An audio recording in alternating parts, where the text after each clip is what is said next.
Alright, so anyways, do you know that orange and black cat? The one named Garfield?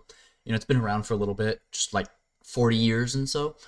He likes lasagna, he likes to bully John. Honestly, I kind of feel bad for John, but anyway, that's a bit besides the point. Garfield is a staple of modern life, I guess. And it's been that way since it was first conceived in the 80s. Garfield merchandise makes over $1 billion US per year on average. It's quite a bit of money, I guess. It just kind of blows my mind a little bit. And I mean, you might not notice it, but once you start looking around, you really do see Garfield a lot. Maybe not as you would when it was at its peak, but it's still around a lot.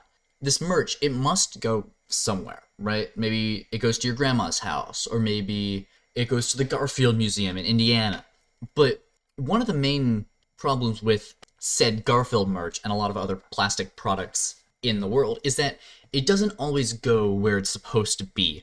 And a lot of it just kind of exists somewhere. It just takes up space, and that isn't very good.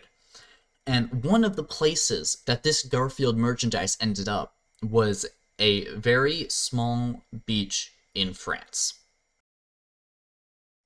Garfield's colors are some of the most recognizable of any comic book character. You can shape them into basically any form and still have it be recognizable as Garfield. This is one of the main reasons why Garfield horror works so well. But it's also one of the reasons why Garfield merchandise is such a great seller. You can make anything out of Garfield. Alright, you can make a bath mat, or you can make a shower curtain, or you can make a pan or a lamp. But most importantly, you can make Garfield phones. Now, Garfield phones are some of the stranger Garfield merchandise that you will come across. I think they're kind of funny, because you can lift off the phone, and the phone stands, the eyes of the Garfield open. It's awake now. The 80s were actually a time of insane innovation, and I think we need that back. I think it'd be funny. But anyway, now you could probably guess these Garfield phones were not necessarily the best sellers. I don't know about you, but I don't really want an orange and black cat sitting around my house watching me while I make a phone call. I mean, especially conspiracy theorists, they'd have a hoot with this. The government is in the eyes. Oh my goodness. What? But a lot of these Garfield phones were made for some reason, and they gotta go somewhere. So one morning in the 80s, or 1980s, 1990s, whatever, on a French beach, a Garfield phone washed up. And then a week later, another one. And then a few days later, just the eye, and then the phone, and then somewhere else you got the body, and this just kept happening for 30 years. Where Garfield phones, a part of a Garfield phone, it was satanic. Alright, so much Garfield.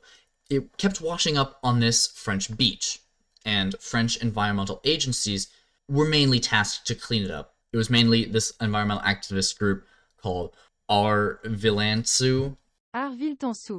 or whatever. It's French, I don't speak French. But they continued to pick up these phones.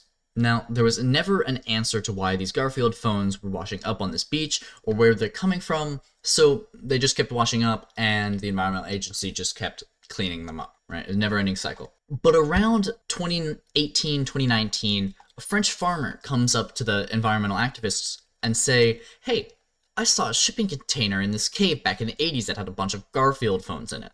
And the environmentalist group was like, hey, let's go check this out. So, understandably, they went to check it out. Alright?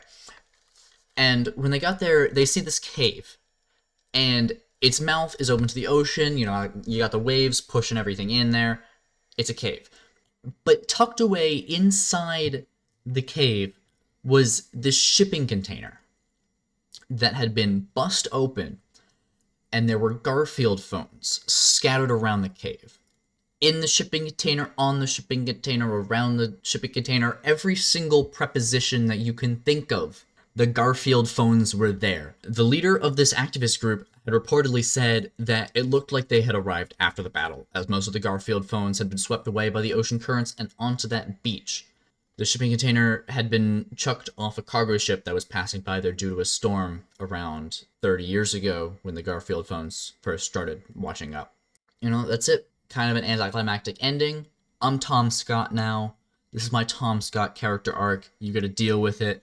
But hey, it's a video, wow, fun story. I mean, be sure to subscribe, because, I don't know. Do it. Please, thank you.